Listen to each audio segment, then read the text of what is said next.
幾千年來，古人都使用銀作為抗菌用途，當中包括用銀製造餐具，以至喺牛奶中放入銀幣，目的都係為咗抗菌。隨住科技越趨進步，銀嘅抗菌應用亦更見高效。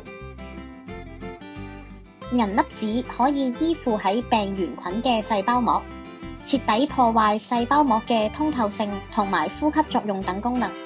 病原菌裡面嘅硫或者磷會同銀粒子結合，銀粒子就會穿過病原菌嘅細胞壁，深入將佢摧毀。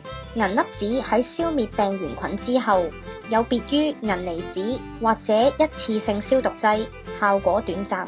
銀粒子係可以持續保持抗菌作用，喺消滅病原菌之後，物理性質並無改變。全世界歷來都有唔同嘅研究證明銀嘅抗菌效果。LaCour-Silver 365採用嘅銀粒子取得權威機構認證，有效抑制主要病原菌達 99.9%。